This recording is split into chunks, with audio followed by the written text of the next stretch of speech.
I am a person who is known as Afif. I become a virtuous person. Afif is one who practices Iffa. Then yesterday we went into a little bit more detail and we said that there are generally two ways a person can practice Iffa. There is what is known as controlling one's internal factors and then controlling one's external factors. The internal factors have to do with my nafs. I understand what my nafs wants. I understand the deficiencies of my nafs, and then based on that, I can know what Allah subhanahu wa ta'ala wants from me.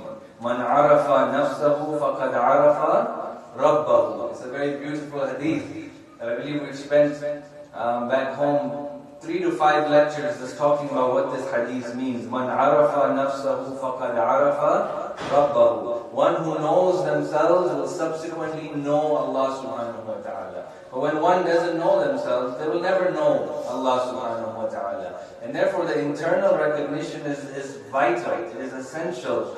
That I know who I am as an individual, I know my responsibilities in front of God, and most importantly, I know my weaknesses, right? I can't stress this enough. That we need to know what our weaknesses are. And if we know what our weaknesses are, then I can protect my soul from falling prey to base desires. So this has to do, the first portion of Iffa has to do with internal recognition or internal factors. The second is the external factors, those not having to do with my nafs. And there are many external factors that I have to be cautious about in order to protect my soul from falling prey to base desires. Okay? And yesterday we dealt with one of them, and that is the environment that I live in. Environmental triggers. Environmental triggers will affect the way I control my nafs, will affect the way I control my desires. Today we're going to discuss a second external factor. And the second external factor has to do with the choice of friends that we keep. Okay? The choice of companions that we keep, the circle that we hang out with, in other words, right? And this doesn't have to do just with kids, right? It has to do with people of all ages, because we all have friends, we all have circles that we hang out with. We all have groups of people that meet on a regular basis, and then we talk, we discuss, we go out to dinner, whatever it is. But we have to be very selective who we allow to be in our inner circle of friends, inner circle of companions. I don't think anyone can deny the effect that the circle of friends that I keep has on one's soul, right? Both from a positive and a negative. If you look at it, it's not all being negative, right? So for example, friends can have a tremendous positive effect on the way I see things, the way I perceive things. If my friends are friends who pray their salah on time, I am more likely to pray my salah on time. Yeah? If I have friends who are cautious about eating halal, I am more likely to be cautious about eating halal. So we see that friends have a tremendous positive effect on human beings, but likewise I don't think any one of us can argue that friends can have a tremendous negative effect on our lives. Why is it that human beings are so easily affected by their circle of friends? Right? This is an important question to ask.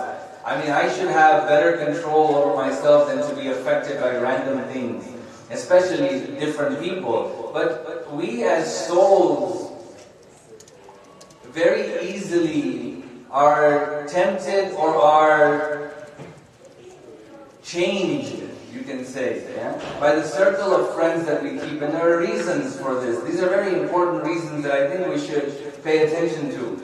Our ulama of nafs, the ulama of the nafs, the scholars of the souls, they describe the construction of the soul, how the soul works. And they tell us some very interesting things which will actually help us understand why we're so easily manipulated or affected by friends. The first thing that the ulama of nafs tell us is that human beings, in human beings there exists what is known as a resembling spirit. A resembling spirit. What a resembling spirit means is that within my soul there exists a spirit which is attracted to a spirit which is similar to it. Okay?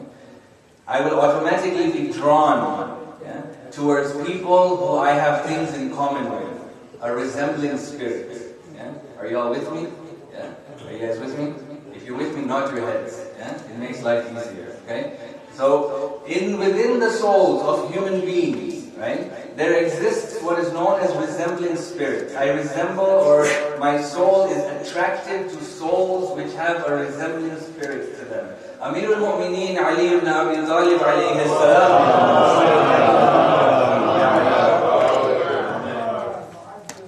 Imam alayhi salam says, An-nufusu ashkal.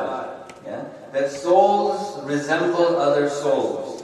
فَمَا تَشَاكَلَ مِنْهَا اتَّفَقَ وَالنَّاسُ إِلَىٰ أَشْكَالِهِمْ أَمِينَ. He says that souls resemble other souls, and those that resemble each other are in harmony. And that is why people are attracted to those similar to them. Right? So human beings naturally, the way we have been predisposed by Allah subhanahu wa ta'ala, we are automatically attracted to souls who have things in common with them. This is why, for example, our relationships here at the mosque are strong, because what attracts us to each other is our love of the Ahlul Bayt alayhi salam. Yeah? It is a very powerful attraction that we have. We cannot ever underestimate the power of this attraction. I always tell this story that when I was in university, and I was in my first class in my major was criminal justice, by the way. Yeah? My other life I was supposed to be a cop, and this happened. In my first class of criminal justice, right, there was an auditorium-style class. There was 300 people in that class, and we got a break in between the class, a 3-hour class. We got a break and we were outside, and I met another guy and we started talking, and we could tell that we both were Muslims, right? So we started talking, we spent the next 10 minutes talking, and then as it was time to go back to class, he asked me what my name is, and I said my name is Jaffer. And I asked him what his name was, and he said his name was Abbas. And you know the first thing we automatically did? We hugged each other. Yeah? By God, we didn't even know anything about each other. But the fact that the names Abbas and Jaffer only mean one thing, yeah? That we share this bond with one another. Until today, alhamdulillah, we remain people who are close to one another. Why? Because souls are attracted to each other like this. Even in these circles that we're in, the fact that we're gathered here as believers is one thing. But you'll notice afterwards, we will break out into circles, into our own groups. And this is where we will see different attractions attracting us. So you'll see kids, for example, who are into gadgets, they will hang out together. Other people into sports, they will hang out together. Those into business, they will hang out together. Different into politics, they will hang out together. Why? Because souls are attracted to souls which are similar to it. Okay? So this is the first point that I want us to keep in mind.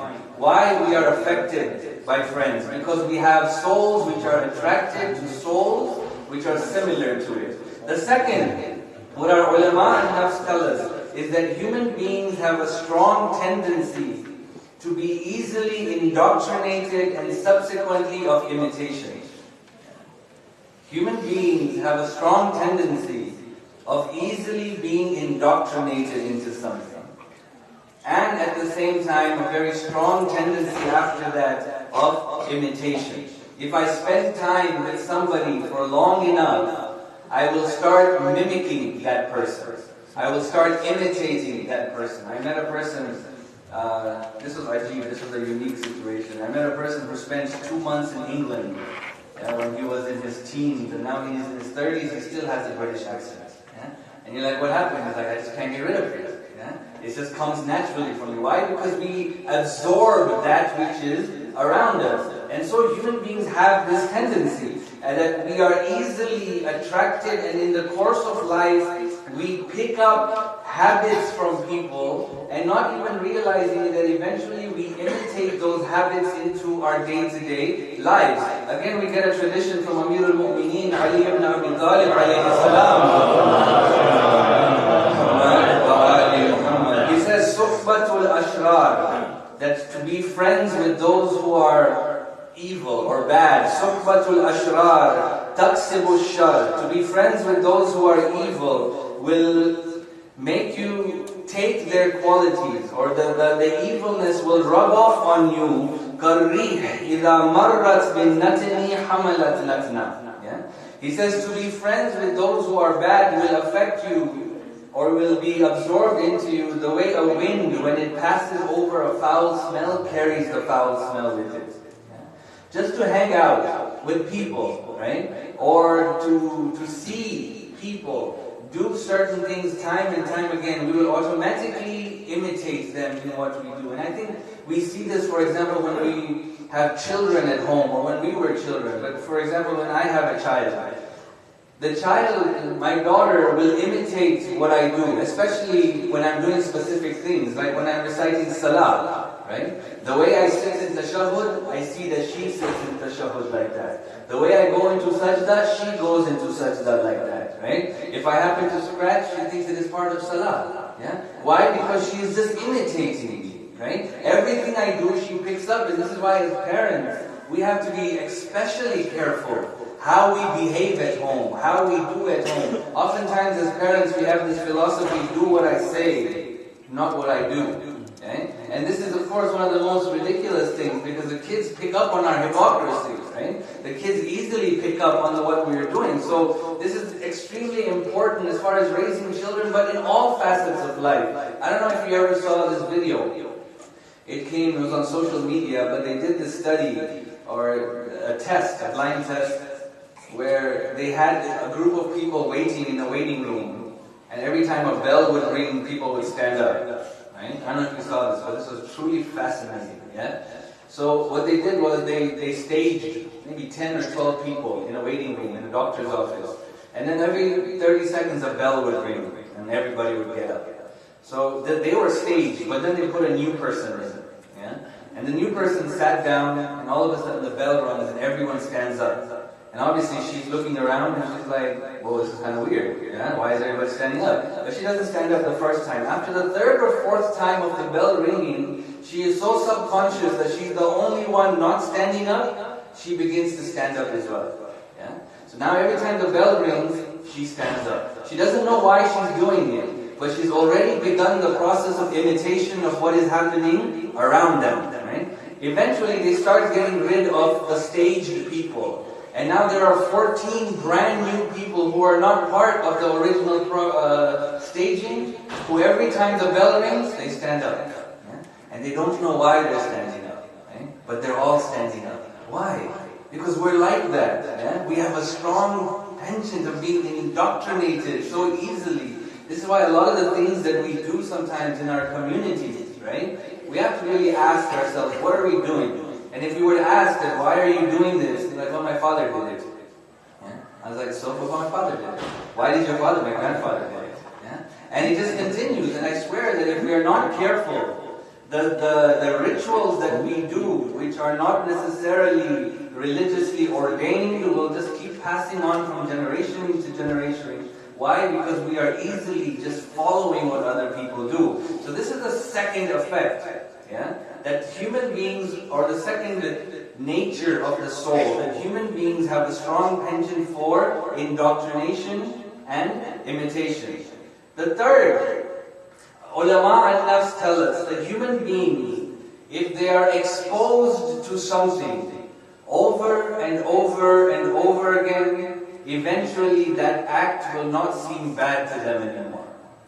Yeah? Their heart will be just okay with it. Right?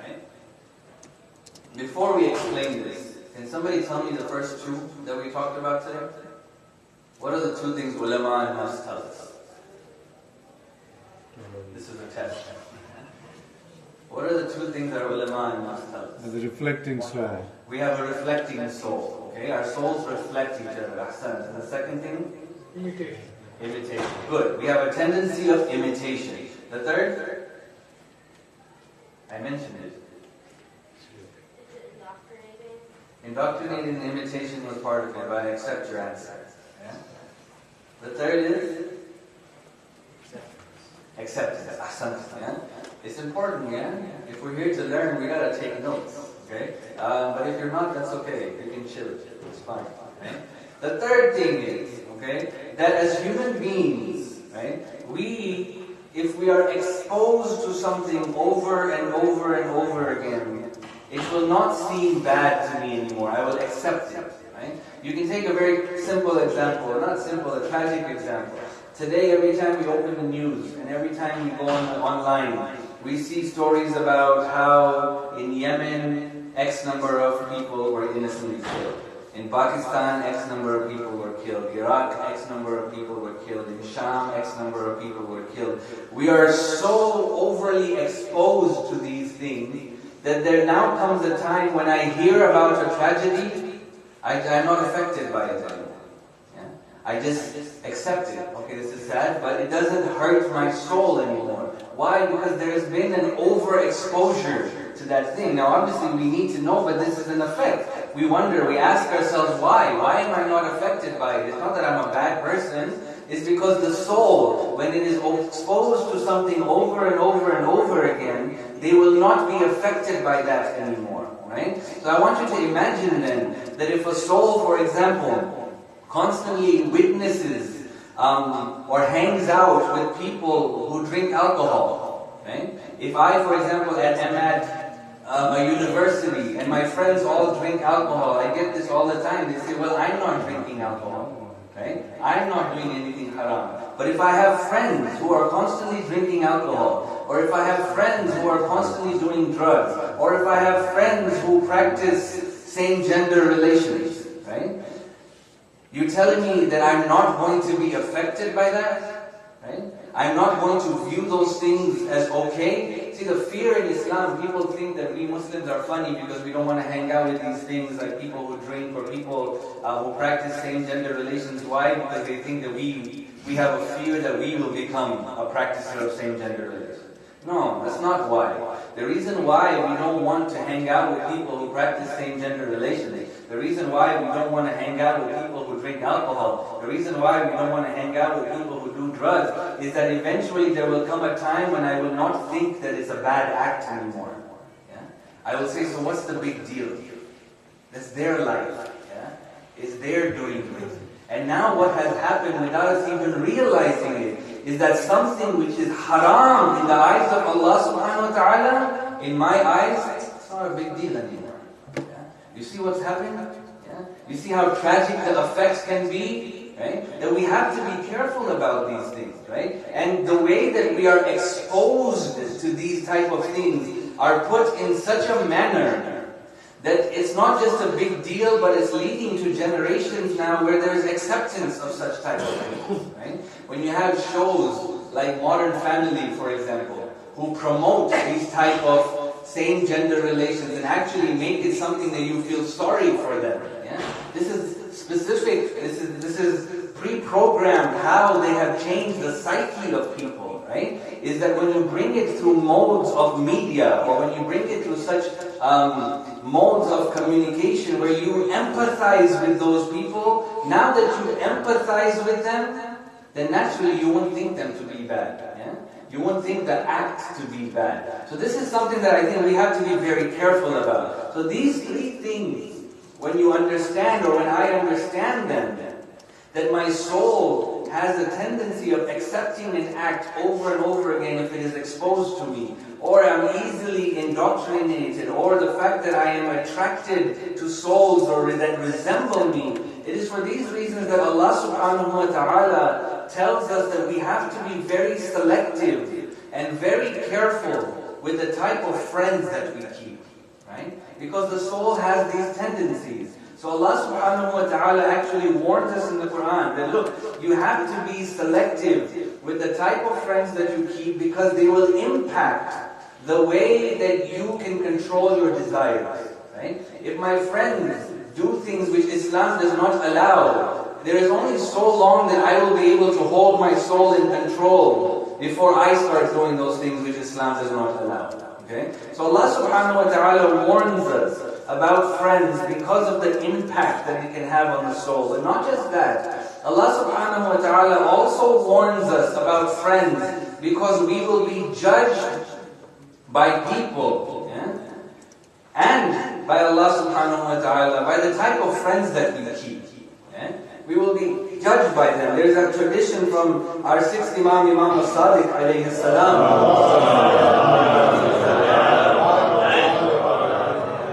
where he says, "La tasbahu ahl al-bid'ah."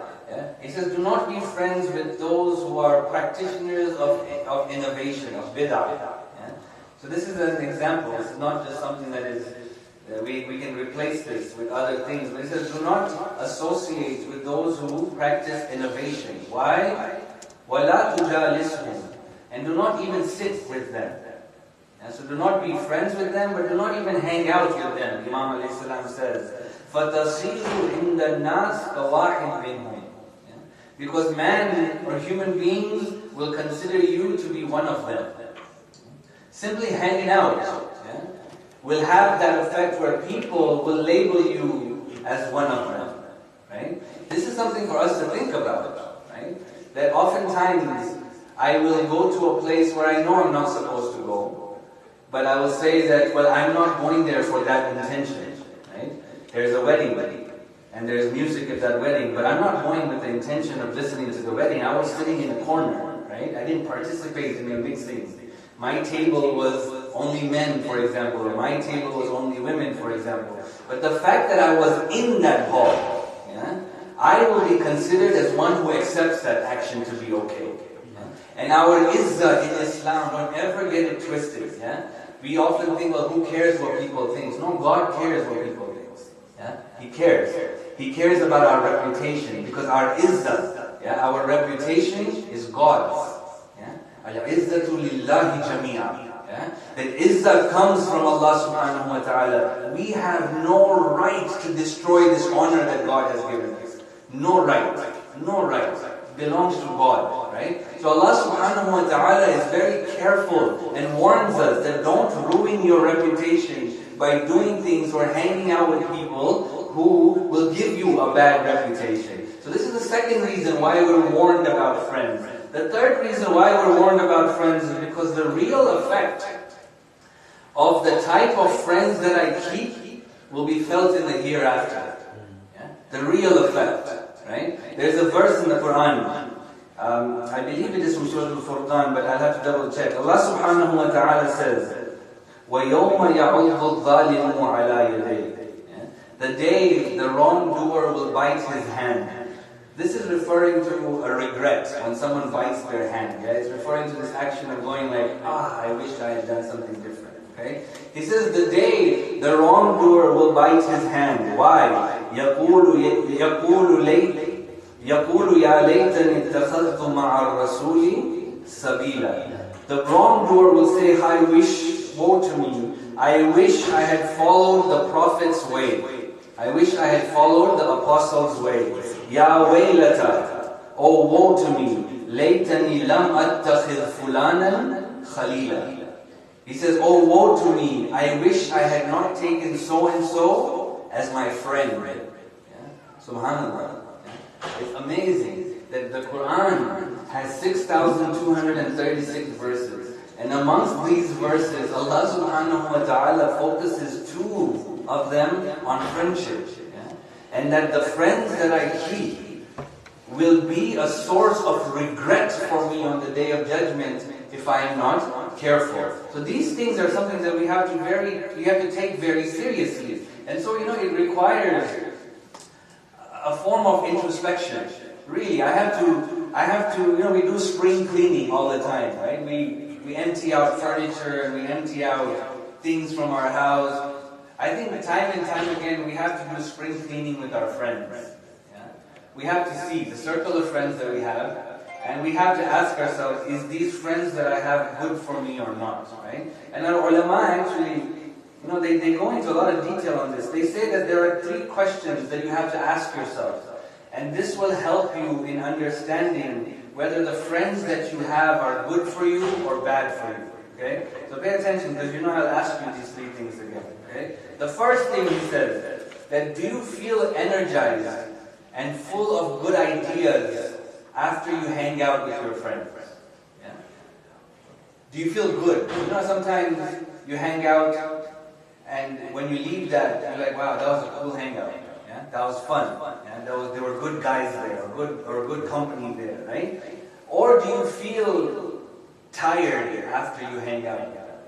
Because that person you are hanging out with sapped your energy from you. Always complaining, always negative, always see things as bad, yeah? And all they do is just drain the energy from you, right? This is something that we really have to ask ourselves. Okay, I hung out, it was fun, but did I feel good when I finished that?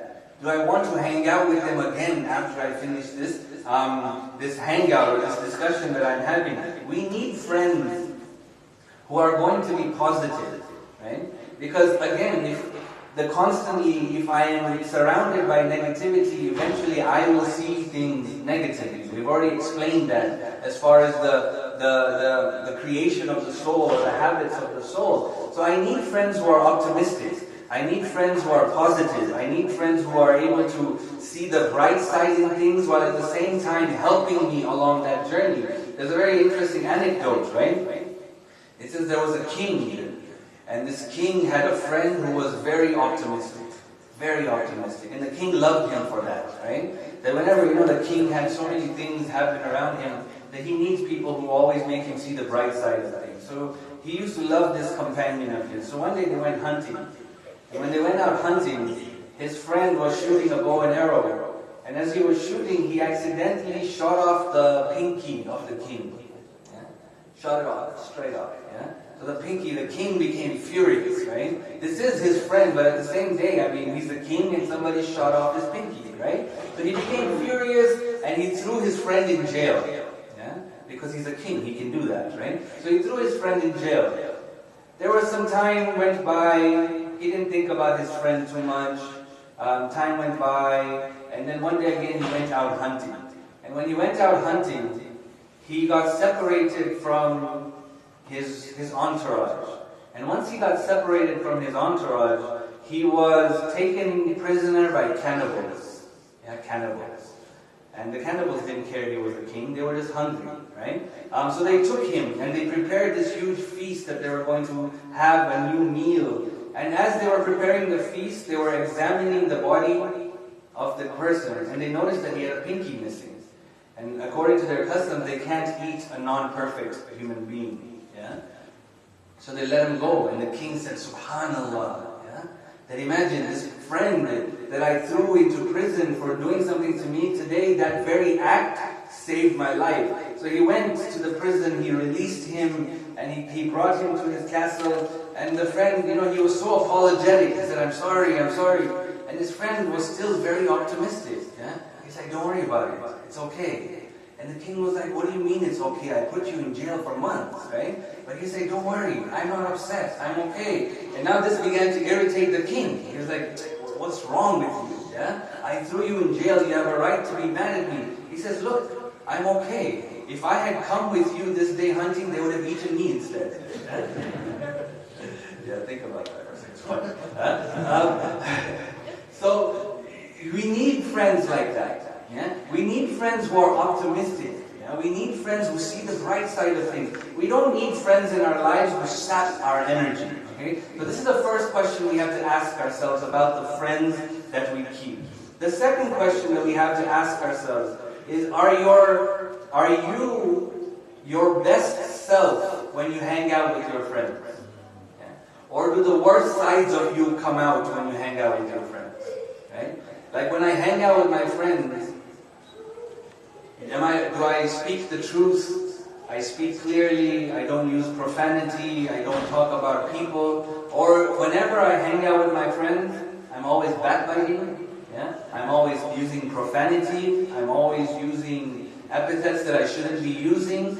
Does the best side of me come out with my friends, or the worst side of me come out with my friends? You see, the first question could be that, yeah, I hung out with these guys and I had a great time. The second question is, but was I best self with them? Yeah? Or was I my worst self with them? Right? Or was there a mixture of good and bad? Right? But the friends that I keep, my best side should come out. Not just that, they should bring out my best side. Right? This is another quality our ulama tell us. The third quality our ulama tell us is that the friends that I keep must take me down the path of the Prophet. Yeah? They must remind me of Allah subhanahu wa ta'ala. Nowhere do they say, our ulama are very clear on this, nowhere do they say that my friends need to be Muslims. Yeah? Nowhere do they say that. That you can only hang out with Muslim friends. No, they didn't say that. Right? But the friends that I keep, whether they are Muslim or non-Muslim, they must remind me of Allah subhanahu wa ta'ala. Yeah? They must help me participate in my religion with Allah subhanahu wa ta'ala. You know, I had a very good friend in California, a Christian guy, that every time I hung out with him, he reminded me of Allah subhanahu wa ta'ala. Every time, right? We would go out and he would find halal restaurants, because he says, I know you don't eat regular other food. So he would find halal restaurants. When we would go, he would turn off the music in his car. We even went to watch a movie at one time, before the days of IMDb. Yeah? And when an inappropriate scene came on, I swear to you, he put his eyes down and closed them. He didn't do it for me. Yeah? He didn't do it for me. That was his own morality. I don't know that many Muslim friends who would do things like that. Yeah? I don't. So when I hung out with this person, he reminded me of Allah subhanahu wa ta'ala. But these are the characteristics that I need to look for when I hang out with friends. Yeah? Do they remind me of God? Am I my best self when I am with them? Right? And if the answers are no, I gotta get rid of them. As cold as that sounds, yeah, I gotta get rid of them. Because they're not serving any purpose in my life, except for the worst parts of my life. Yeah? Except that they are taking me down a path that I will have regret about in the hereafter. Yeah? It sounds hard, you know? But the reality is, you know, we might be those friends who get cut by other people. Right? Because we have these qualities within us. But we have to. Our soul, at the end of the day, is too precious to allow it to be manipulated by people who are only going to be in my life for a temporary period of time. Yeah? It's too precious. Right? And so when I have friends who don't meet these criteria, yeah, who sap my energy, who do all of these things, I gotta get rid of them. That's the first thing. I think we all do that some way or another. You know, like in Facebook, mashallah, we have 500 friends, 600 friends. That's not what we're talking about, right? But even in Facebook or social media, if you have somebody who has friended you, and all they do is post inappropriate things, you gotta block them or get rid of them, right? It's not worth your eyes looking at things which are inappropriate, because it will have an effect on your soul. So we have to be able and willing to do such type of things. I have to get rid of them. And when I get rid of them, or if I find that I have friends like that, right? I have to ask myself a very serious question. And the question that I have to ask myself is, why am I attracted to friends like that? Why? Why am I attracted to friends who are bad for me? Why am I attracted to friends? You know, the answer that we often get is, it is because of a deficiency in me. Yeah? I am attracted to friends like this.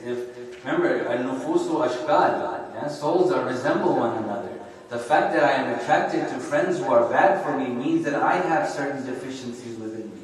And if I find that to be true, all it is an opportunity for Allah subhanahu wa ta'ala, for you to, an opportunity from Allah subhanahu wa ta'ala for you to fix your soul before it's too late. Yeah? These opportunities where God makes us recognize our own deficiencies are a gift from Allah subhanahu wa ta'ala. Yeah? It's not the end of the world. I remember one of my teachers teaching me this, and this is a powerful dua that we should all utilize. This is, Ya Allah, show me my own faults before others show me my faults. Yeah? It's beautiful. Yeah? Because we don't want other people to look at us and point at us and say that, oh, this person is stingy, this person is this. Let me recognize my own stinginess. Yeah? Let me recognize my own greediness. Let me recognize my own lack of patience. And when I do that, it will be easy for me to see why then I am attracted to friends who are like that. At the end of the day, you know, the message that I want to give with these two things, because tomorrow night we will be commemorating the shahadat of Imam al-Hasan alayhi salam.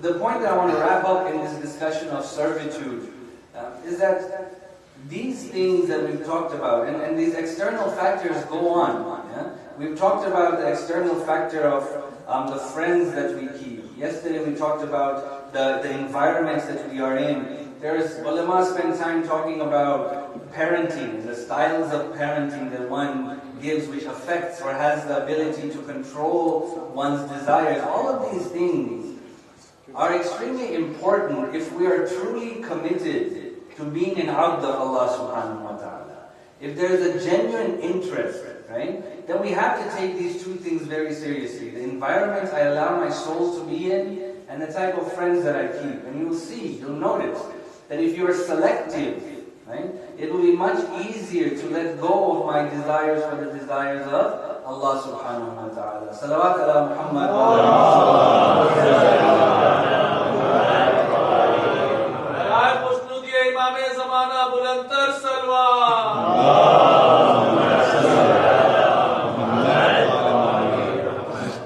And this is why when you look at on the side of Imam al-Hussein in Karbala, that who joined Imam al-Hussein? Companions, the like of companions we have never seen before in history. That on the night of Ashura, Imam al-Hussein alayhi salam, when he gathered his companions, he said he turned off the lights and he said that the bay'ah that you had given me, I lift from you. And the people of Kufa are after my blood. They don't want your blood. I free you from your commitment to me. At this time, they just said one by one, the companions rose. And again, Muslim ibn Awsaja stands and says, Yabna Rasulillah, that if I were to die in fighting for you, and if God was to give me life 70 times, I would sacrifice each time and die for you, Ya Aba Abdullah. One by one, the companions gave their allegiance to Imam al-Hussein, to which extent where Imam says that I have never seen the companions like you. Why? Because their hearts were so pure that they attracted to one another. And that attraction caused them till today, where we say to them, طِبْتُمْ وَطَابَتِ الْأَرْضُ الَّتِي فِيهَا تُفِنْتُمْ. May Allah make us amongst those who rise with Hussein alayhi salam, inshaAllah. We are in these days in which we are remembering the journeys of Imam alayhi salam, Imam Sajjad alayhi salam, from Kufa to Sham. They say that when Imam Sajjad alayhi salam was asked, Yabna Rasulillah, where was it the most difficult for you? Yabna Rasulillah, was it more difficult for you in Karbala? He said, the Imam replied, no. He said, was it more difficult for you in Kufa? The Imam alayhi salam says, no. They asked, then where, Yabna Rasulillah? To which the Imam alayhi salam says, Ash-Sham, Ash-Sham, Ash-Sham. My heart asks me, what did the Imam see in Sham? What did the Imam experience in Sham? What were the difficulties of Sham? It is said, Imam al-Baqir asks his father, he says, oh my father, remind me of how we were taken prisoners from Kufa to Sham. He says to him, oh my son, they put me on an unsaddled camel, and they sat the women of the Ahlul Bayt on unsaddled mules, and they had the head of my father in front of us, and there were men with whips and swords and spears, and every time we would cry, they would hit us from behind.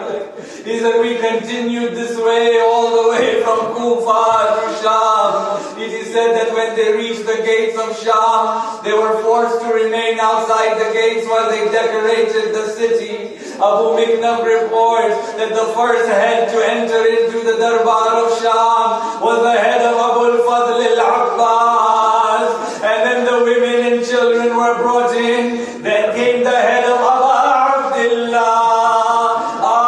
It is said by Abu Miknaf, أن عجوزا قامت إلى رأس الحسين وبيدها حجر ضربت به وجه الحسين. That a lady came by the head of Hussein, and in her hand was a rock, and she began abusing the head of Abu Abdullah. My heart asks me if Kulthum looked towards the head of Abu al-Fadl and would say to him, Ya Abbas, as long as you are alive, not a single person could touch Imam al-Hussein. Wa Husayna.